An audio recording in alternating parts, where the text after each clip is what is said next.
আজকে মা দিবস উপলক্ষে আমার মায়ের ফেভারিট স্মোকি ব্রেড পুডিং বানাবো। গরম কড়াইতে 2 চামচ পরিমাণ চিনি নিয়ে 1 চামচ পরিমাণ পানি দিয়ে দিলাম। এখন একটা হালকা ইয়েলো টেক্সচারের ক্যারামেল করব। আমি ক্যারামেলটা ডার্ক করব না, একটু ইয়েলো ইয়েলো কালার রাখবো। যে বাটিতে দিব সে বাটিতে একটু ছড়িয়ে নিলাম।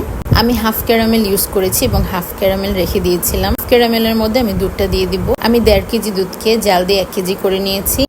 ফুল ক্রিম মিল্ক পাউডার 2 কাপের মতো দিয়ে দিব এবং হাফ কাপের মতো আমি কনডেন্স মিল্ক দেবো। এক্সট্রা কোনো সুগার ইউজ করিনি। ক্যারামেল দেওয়াতে একটা স্মোকি ফ্লেভার আসে। আমি 6টা ডিম ফাটিয়ে নিচ্ছি। একটা ডিম স্লোমো না করলে কি হয়, 1 কেজি দুধের মধ্যে 6টা ডিমই এনাফ। ভ্যানিলা এসেন্সের কৌটা 1 কৌটা ভ্যানিলা এসেন্স দিয়ে নিব। আমি হালকা করে ফেটিয়ে নিব, আমি খুব বেশি গাঢ় ফেটাবো না। যখন আমি মিল্কের উপরেই দিব তখন একটু ছিদ্র ছিদ্র থাকবে, দেখতেও সুন্দর লাগে আর খেতে মনে হয় চিজ পুডিং। এগ এন্ড মিল্কে আমি ভালো করে মিক্স করে নিলাম। এখন আমি বাটিতে পুরো ঢেলে নিচ্ছি। আমি এখানে ঠিক 1 কেজি পরিমাণ দুধ রেখেছি। বাটার গরম হয়ে গলে গেলে আমি ওখানে স্লাইস করে কেটে রাখা ব্রেড গুলো ভালো করে টোস্ট করে নেব, ক্রিস্পি ব্রাউন করে নেব। এখানে ব্রেড গুলো অনেক ক্রিস্পি করেছি।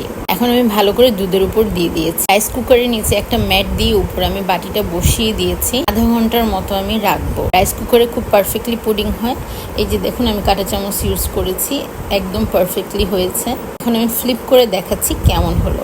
কোনো এক্সট্রা ওয়াটার থাকে না, অনেক থিক হয় আর খুবই ভালো টেস্ট হয়। 2-3টা ভালো করে ড্যাব করলে খুলে এসে পড়ে যাবে। এই যে দেখুন কেমন হয়েছে, চিজের মতো ছোট ছোট ছিদ্র আছে, দেখতে খুবই সুন্দর লাগে। আমি পার্সোনালি কখনোই বিলিভ করি না যে মা দিবস একদিনে হয়। যে কোনো সময় বাসায় সবাইকে স্মোকি ব্রেড পুডিংটা ট্রাই করে কমেন্টে অবশ্যই জানাবেন কেমন হলো। ধন্যবাদ।